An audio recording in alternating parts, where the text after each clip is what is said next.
I'm going to talk to you about 5 different ways to resolve conflict.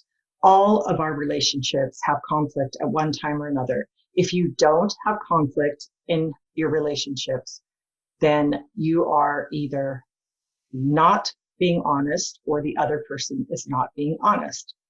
So the 5 different ways have different levels of potential resentment and different levels of uh, people feeling good or not good about the outcome. The first one is competing. And this is the normal, usual, unfortunately, way that we resolve conflict. And that is I win, you lose, or you lose, I win, right? And you just notice what I just said. I win, you lose, I win. That's usually what we want. I did that by accident, but it's actually truthful. That is usually what it is. We all want to win. We want to be right. We want our way. We don't want to give in. We don't want to give up whatever it is that we want. And so we fight to figure out who's right, who's wrong, who wins, who loses.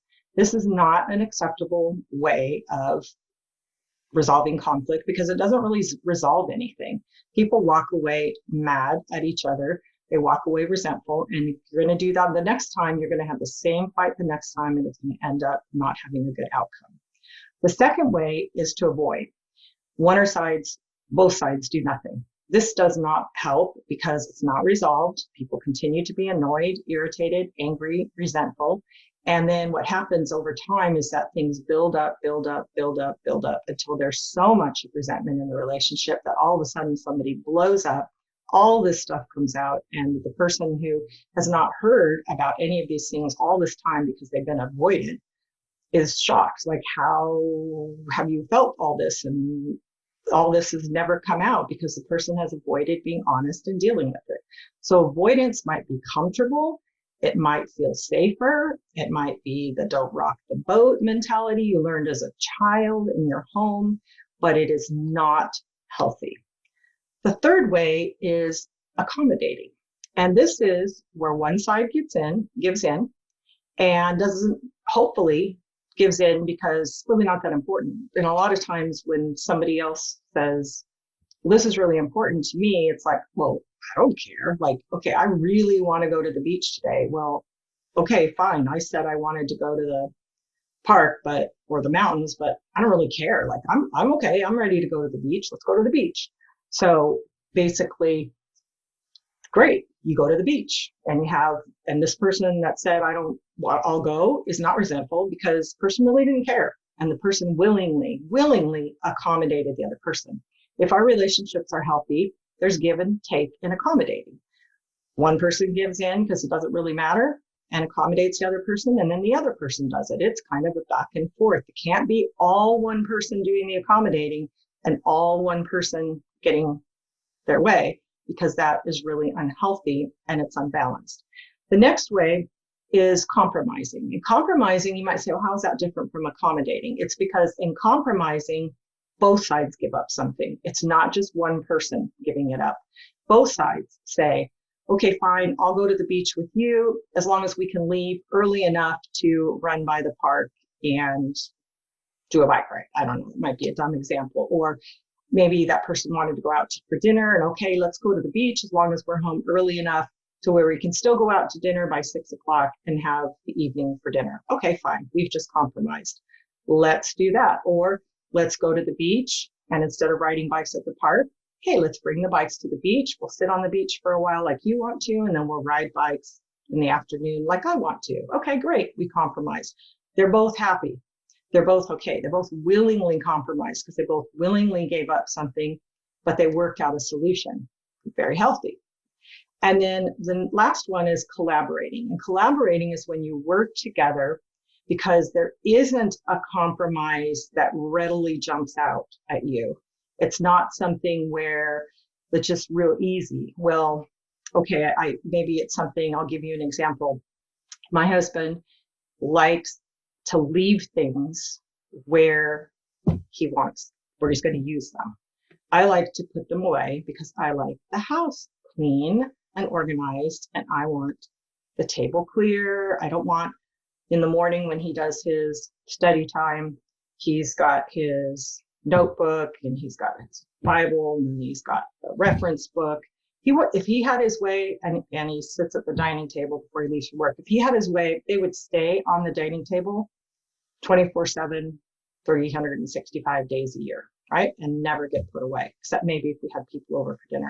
That would drive me, and did drive me, nuts, because I don't like it.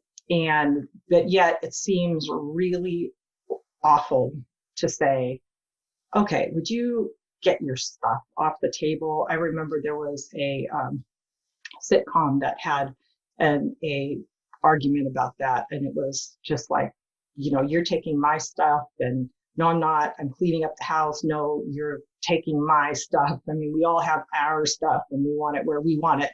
So it seemed really just kind of weird, but it was really bugging me. So I said, could you put them away? And for a while was like taking them into the back room and then having to take them out. And he's just like, that's not working for me. I don't want to have to walk into the back room, get all the books, walk back out here, put them back away after I'm done. Like, I don't want to do that. And I'm like, well, I don't want them on the table all the time.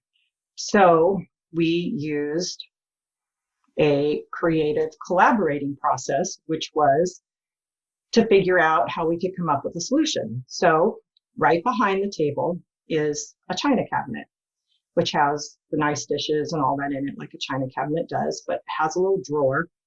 And I said, if I empty this drawer, and it's literally right behind your chair, would you be willing to put all of the books in the drawer, and they fit perfectly, and then just leave them in the drawer until you need them again, but not? And he said, sure, that's fine. So that was a creative, collaborative compromise that helped us to come up with something completely different, very appropriate at that time, because there was no compromise in that exact thing where I wanted them put away and he wanted them out. So you see how that's different than a compromise. I didn't want them on the table. He didn't want to have to put them away. And so we came up with something, although you might say I got more of what I wanted. Well, he didn't really want to give up my drawer in the china cabinet, but that was much less than the hassle of having it there. I hope that example gives you an idea of what kinds of collaboration that you could do. So conflict resolution is hugely linked to your satisfaction in the relationship, because if you feel that you are always having to give in and you never get to have your say in things, if it's always the other person telling you you're wrong and you have to back down and you never feel heard, if you never feel that the other person gives for you compromises, or that you can come up with creative solutions to where you can get the conflict resolved, guarantee you it's just going to grow and grow and grow, and that can eat out a relationship and really cause problems. So I hope that this helped in your problem solving, in your conflict resolution in your relationship, and thank you for watching this video on Change My Relationship.